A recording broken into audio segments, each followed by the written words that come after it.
Pendant de nombreuses années, j'ai servi comme pasteur de la foi. Mais un jour, alors que je méditais dans la prière, le Seigneur m'a révélé quelque chose qui allait ébranler toute conviction établie quant au culte que nous lui rendons. Aujourd'hui, je partage avec vous, fils et filles de lumière, un témoignage profond qui n'est pas le mien, mais qui m'a été confié par une âme qui s'est tenue devant le Christ lui-même. Il s'agit d'Elian Drummond, serviteur de Dieu et conducteur de louanges à Nashville, dans le Tennessee. À l'âge de 52 ans, Elian a subi un arrêt cardiaque soudain, conséquence d'une maladie génétique rare, appelée cardiomyopathie hypertrophique. Son cœur a cessé de battre pendant 16 minutes. Pendant ce temps, entre le souffle de vie et le voile de l'éternité, il a été conduit en présence du Seigneur Jésus.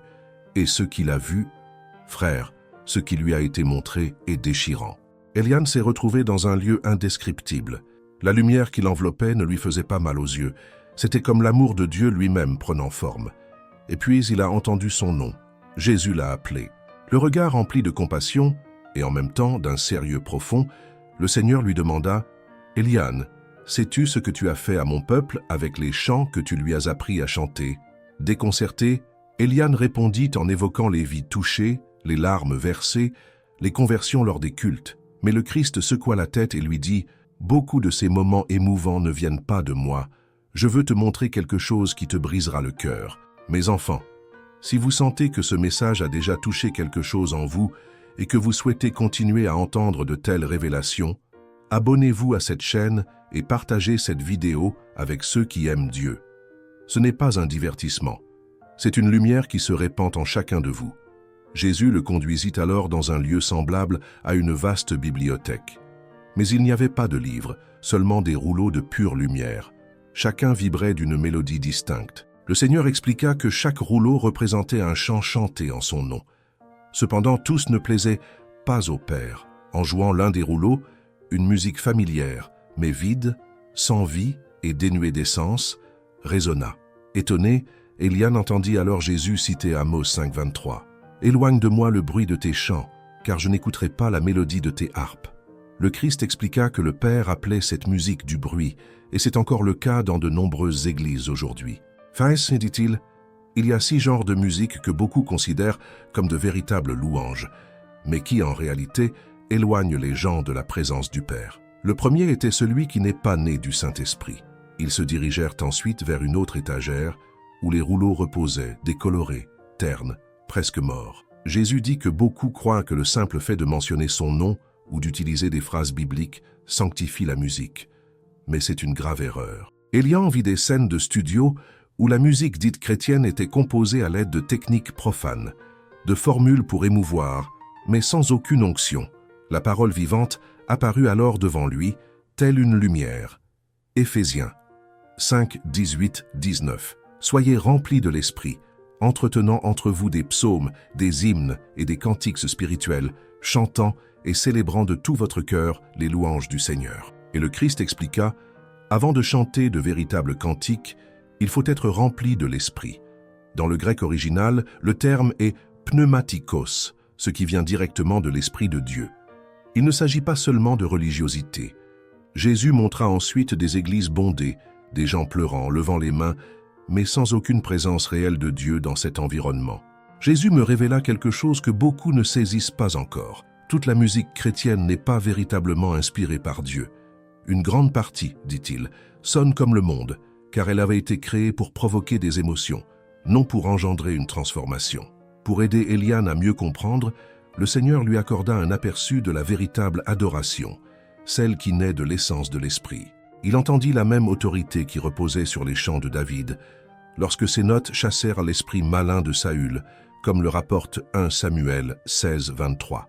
Il ressentit la puissance qui libéra Paul et Silas de prison lorsqu'ils chantèrent des louanges dans Actes 16, 25, 26. C'était une adoration vivante, pure et sans tache. Elian demanda, « Seigneur, comment pouvons-nous discerner si un chant est véritablement inspiré par ton esprit ?» La réponse du Christ fut simple mais profonde. « Observe les fruits. Cette musique suscite-t-elle seulement des émotions humaines? Ou conduit-elle à une rencontre avec ma présence? Est-elle parfaitement conforme aux Écritures, non pas seulement dans quelques phrases, mais dans son message tout entier? Est-elle née de la prière et de l'intimité avec le Père, ou a-t-elle été créée pour vendre, pour plaire, pour réussir? Puis il lui montra des artistes chrétiens qui avouaient de composer des chansons en fonction de la popularité et non de la volonté de Dieu. Eliane vit cela et fut profondément attristé, car il réalisa qu'une grande partie des chants dans les églises d'aujourd'hui sont davantage axés sur le divertissement que sur la sainteté. Et avant de continuer, moi, le pape Léon XIV, je vous invite à sceller spirituellement ce message par un acte de foi. Écrivez maintenant dans les commentaires « La lumière qui me guide est plus forte que toutes les ténèbres ». En déclarant cela, vous affermissez votre âme dans la direction divine et dissipez tout bruit qui tente de troubler votre vérité. Maintenant, continuons. Jésus conduisit ensuite Eliane vers une nouvelle section de cette bibliothèque céleste. Les rouleaux semblaient beaux de l'extérieur, mais à l'intérieur, ils étaient remplis de fumée, sans contenu solide. Voici le deuxième type de musique dangereuse, dit le Seigneur. Ce sont ceux qui semblent spirituels, mais qui n'ont aucun fondement solide dans la parole. Il expliqua que ces chants utilisent des phrases génériques, des clichés chrétiens et des déclarations touchantes, mais manquent de véritables fondements bibliques. Il a ensuite cité Colossiens 3,16 qui dit « Que la parole de Christ habite parmi vous abondamment. En toute sagesse, instruisez-vous et exhortez-vous les uns les autres, chantant à Dieu de tout votre cœur des psaumes, des hymnes et des cantiques spirituels, sous le signe de la reconnaissance. » Jésus a insisté. Voyez comment Paul allie la véritable adoration à l'abondance de la parole de Christ dans le cœur. La louange véritable jaillit de la vérité biblique. Eliane a vu avec ses propres yeux spirituels les psaumes du roi David et a réalisé combien chacun d'eux était profondément enraciné dans les Écritures. Il révélait qui est Dieu, son caractère, ses œuvres et l'alliance qu'il entretient avec son peuple. Mais Jésus a ensuite présenté un scénario effrayant, des chants modernes qui déformaient subtilement l'image divine. Certains ne parlaient que de l'amour de Dieu, ignorant complètement sa sainteté, sa justice et la crainte qui lui est due. D'autres tournaient exclusivement autour des bénédictions personnelles, sans aucune mention du sacrifice ou du renoncement requis pour le suivre. La scène suivante fit trembler Eliane. Des églises entières chantaient des cantiques en langues étrangères, répétés mécaniquement, sans interprétation ni compréhension. Le Christ avertit, si quelqu'un chante en langue étrangère ou en langue spirituelle, qu'il comprenne ce qu'il dit, que personne ne répète des paroles qu'il ne comprend pas, car il pourrait invoquer un autre esprit. Il rappela ensuite 1 Corinthiens 14,15. Je chanterai avec l'esprit, mais je chanterai aussi avec l'intelligence.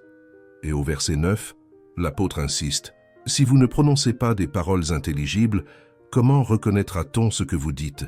Vous ne parlez qu'au vent. Le Seigneur expliqua que par le passé, les Hébreux étaient extrêmement zélés dans ce qu'ils chantaient devant Dieu, car ils savaient que proclamer quelque chose en sa présence avait une portée spirituelle. Le terme hébreu « zamar », qui signifie « chanter » ou « louer », implique de jouer d'un instrument accompagné de paroles qui exaltent la vérité sur Dieu et ses œuvres. Cependant, de nos jours, observa Jésus, de nombreux cultes modernes répètent des phrases comme des mantras, plus proches des techniques de méditation orientale que de la louange biblique. C'est alors que le Seigneur me conduisit vers un autre espace de cette bibliothèque céleste. L'atmosphère changea. Les rouleaux vibraient de rythmes intenses et de tons sombres qui troublaient l'âme. Jésus dit, « Voici le troisième type de musique dangereuse, des chants qui, même avec des paroles bibliques, sont enveloppés de mélodies et de rythmes imprégnés d'influences spirituelles profanes. » Il expliqua que, dans le monde spirituel, le son a un pouvoir qui transcende les mots. Et une fois de plus, il cita Amos 5,23 pour montrer que le Père rejette non seulement son contenu, mais aussi sa forme. Un son tumultueux et profane corrompt le culte.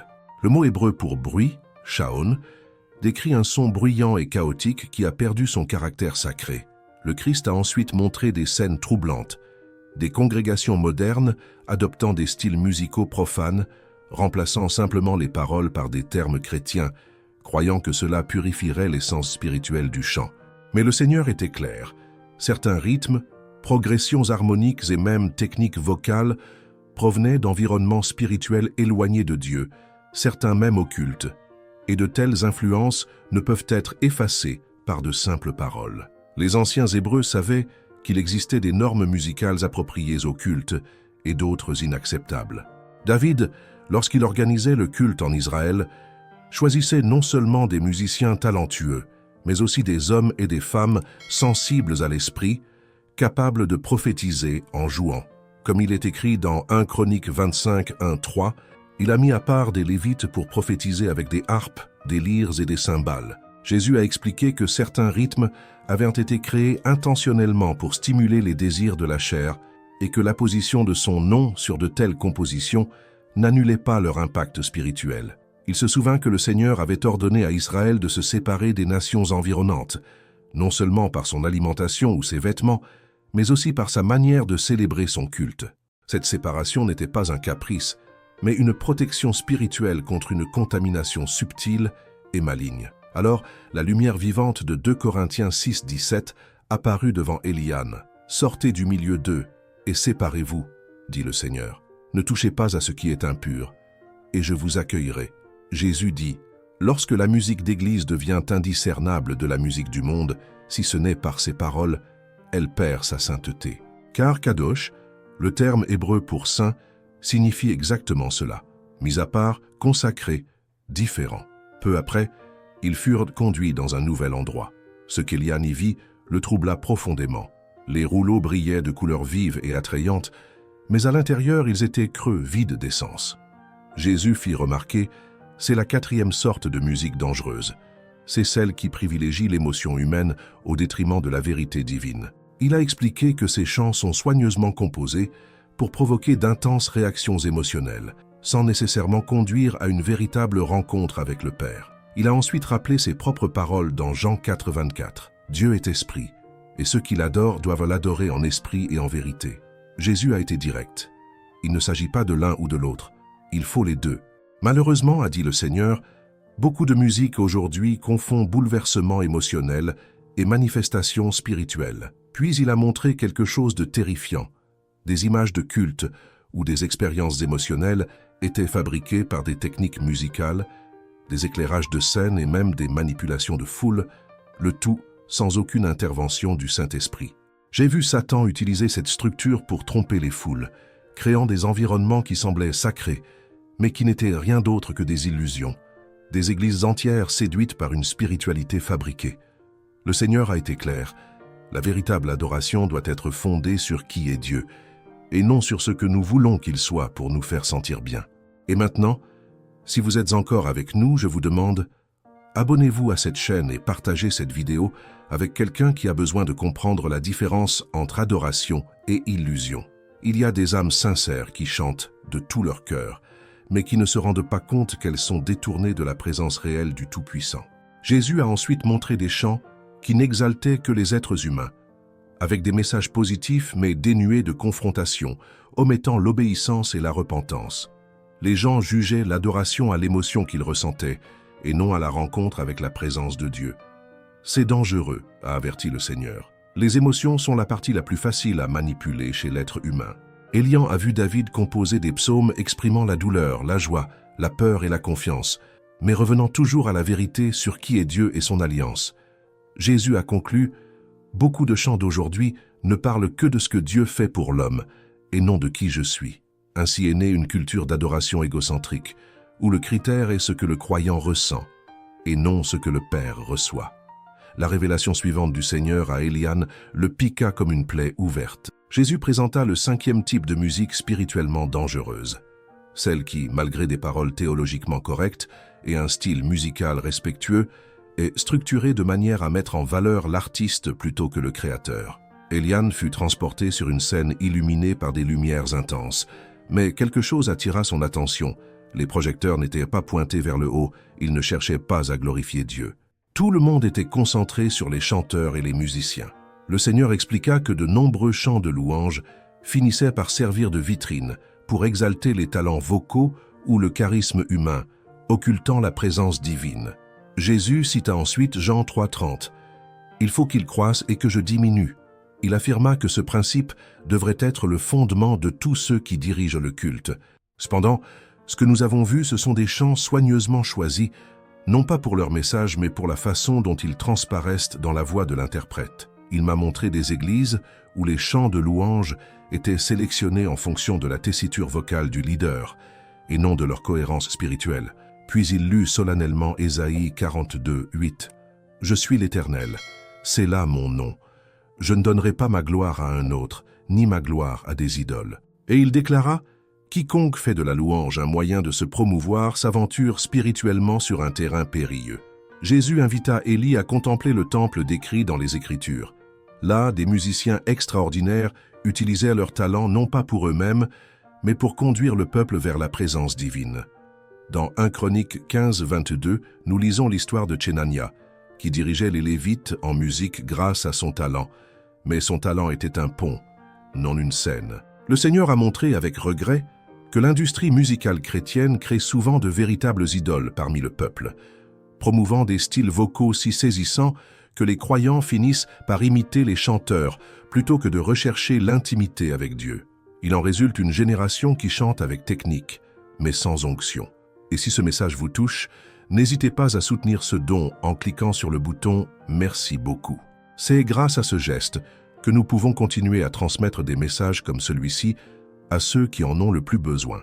C'est ce soutien qui fait la différence dans la lumière que nous partageons ici. Puis, le Seigneur révéla le 6e et dernier type de musique rejetée au ciel, les chants nés dans le monde et adaptés pour l'Église. La vision qui suivit était sombre. Les rouleaux semblaient rapiécés, comme déchirés et cousus avec des tissus d'origines diverses. Jésus expliqua « Lorsqu'un chant a été créé pour un usage mondain, comme l'amour, le plaisir ou le divertissement, son essence spirituelle demeure dans sa structure mélodique. Changer les paroles ne change pas la nature du chant. » Christ cita ensuite 2 Corinthiens 6, 14, 15. « Quel rapport y a-t-il entre la justice et l'injustice ?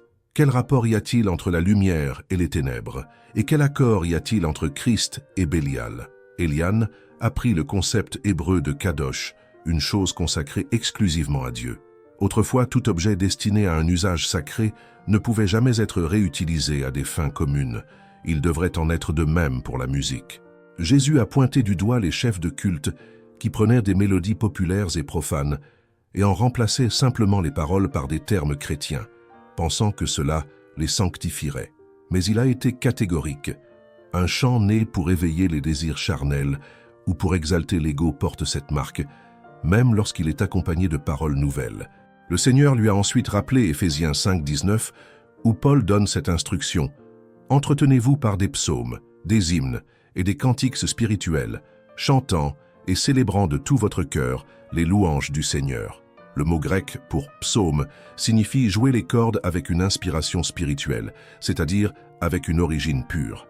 L'origine compte, a répété Jésus. David n'a pas utilisé les mélodies philistines pour chanter le Seigneur. Il a composé de nouveaux chants nés de la présence de Dieu. L'onction venait du cœur du musicien, mais aussi de la finalité originelle de la mélodie. Il montra ensuite l'épisode du veau d'or dans Exode 32. Le peuple prétendait célébrer le Seigneur, mais il utilisait des rituels et des méthodes héritées de l'Égypte. Dieu rejeta ce mélange. Moïse, descendant de la montagne, ne qualifia pas cela d'adoration. Il dit « Ce n'est pas la voix des vainqueurs, ni la voix des vaincus. J'entends la voix des chants. » Et Jésus ajouta « Ce n'était pas une louange, c'était du bruit. » Ce bruit résonne encore aujourd'hui sur de nombreux autels. Puis, sous les yeux d'Éliane, Jésus prononça une parole qui bouleversa son esprit. « Ce que je vous ai montré n'est pas pour juger, mais pour avertir. Il y a des églises pleines de croyants sincères, désireux d'adorer, mais qui, sans s'en rendre compte, s'éloignent du cœur du Père à cause des chants qu'ils choisissent. Aux côtés d'Éliane, j'ai vu des pasteurs, des responsables de louanges et des musiciens qui aimaient sincèrement Dieu, mais qui n'avaient jamais reçu ses principes. Des congrégations entières réclamèrent la véritable adoration, mais étaient prisonnières de sons et de paroles qui, à première vue, semblaient spirituels, mais étaient profondément contaminées. Jésus regarda alors Éliane dans les yeux avec une fermeté bienveillante et dit « C'est pourquoi je t'ai amené ici. Cet avertissement doit atteindre mon peuple, afin qu'il apprenne à s'approcher du Père d'une manière qui l'honore véritablement. » Le Seigneur lui rappela que l'adoration n'est pas une question de préférence personnelle ou de ce qui nous fait froid dans le dos. Il s'agit de se placer devant le Dieu saint de l'univers, comme il l'a ordonné dans sa parole. La véritable adoration doit être inspirée par le Saint-Esprit, avoir un fondement solide dans les Écritures, être exempte de toute contamination mondaine, exalter Dieu plutôt que l'homme et être né avec un but sacré dès son origine. C'est alors que Jésus montra à Élian ce qu'est la véritable adoration dans le monde spirituel. Il vit des louanges s'élever comme un doux parfum emplir les cieux. Cette adoration pure créa un environnement où la présence de Dieu pouvait véritablement habiter son peuple. Là, les chaînes furent brisées, les blessures physiques et émotionnelles guéries et toutes les ténèbres dissipées. Mais le Christ nous avertit également. Lorsque le culte est contaminé par les 6 types de musique révélés, il perd sa puissance spirituelle et, pire encore, peut devenir une porte ouverte à la tromperie. En prononçant ces mots, son visage devint sévère. « Avant de vous renvoyer, déclara le Seigneur, il y a quelque chose que vous devez dire à tous ceux qui entendent votre témoignage. » Eliane, effrayé et en même temps rempli d'un sentiment de mission, entendit « Dis à mon peuple que je reviendrai, et à mon retour, je chercherai des adorateurs qui m'adoreront en esprit et en vérité. » Dieu a toléré le temps de l'ignorance, mais maintenant il appelle tous les hommes à la repentance, afin qu'ils adorent selon ce qui est écrit. Jésus poursuivit, « Dans les derniers jours, la tromperie sera profonde, même au sein de la musique chrétienne. Satan, s'il le pouvait, tromperait même les élus en utilisant la musique comme appât. » Puis il cita ses propres paroles rapportées dans l'Évangile. « Plusieurs me diront en ce jour-là, « Seigneur, Seigneur, n'avons-nous pas prophétisé en ton nom? N'avons-nous pas chassé des démons en ton nom? N'avons-nous pas fait beaucoup de miracles en ton nom? » Et je leur dirai ouvertement, « Je ne vous ai jamais connus. Retirez-vous de moi, vous qui commettez l'iniquité. » Et il ajouta, « Parmi eux, il y aura des chefs de culte et des musiciens qui pensaient servir Dieu, mais qui, sans s'en rendre compte, ont détourné les autres du vrai culte. Et si ce message vous touche profondément, pensez à laisser un geste d'affection dans les commentaires avec ce mantra. Je suis en paix, je suis dans la lumière, je suis en protection. » Cette affirmation résonne dans l'invisible et renforce votre champ spirituel contre tout ce qui tente de troubler la foi. Maintenant, respirez profondément, car nous approchons de la fin de cette révélation qui peut tout changer. Le Seigneur a souligné « Le Père recherche de véritables adorateurs, pas seulement des personnes qui chantent des paroles chrétiennes, mais ceux qui m'adorent comme je l'ai révélé dans ma parole. » Le temps dans ce royaume céleste semblait éternel. Mais sur terre, tout s'était déroulé en seulement 16 minutes. À la fin de l'expérience, Jésus s'est approché d'Eliane avec tendresse, lui a touché l'épaule et lui a dit « Tu as une mission. Reviens et dis à mon peuple que l'adoration n'est pas un divertissement. Il ne s'agit pas de susciter des émotions, ni d'exalter les talents humains. Il s'agit de s'approcher du Dieu saint avec révérence, vérité et la puissance de l'esprit. » En un instant, Eliane a retrouvé son corps. Il était allongé sur le sol de l'église, haletant. Autour de lui, les ambulanciers, son pasteur et d'autres fidèles le regardaient, stupéfaits. Ses premiers mots ont été « Jésus m'a montré quelque chose à propos de nos chants de louange. » Et à partir de ce jour, sa vision de l'adoration n'a plus jamais été la même.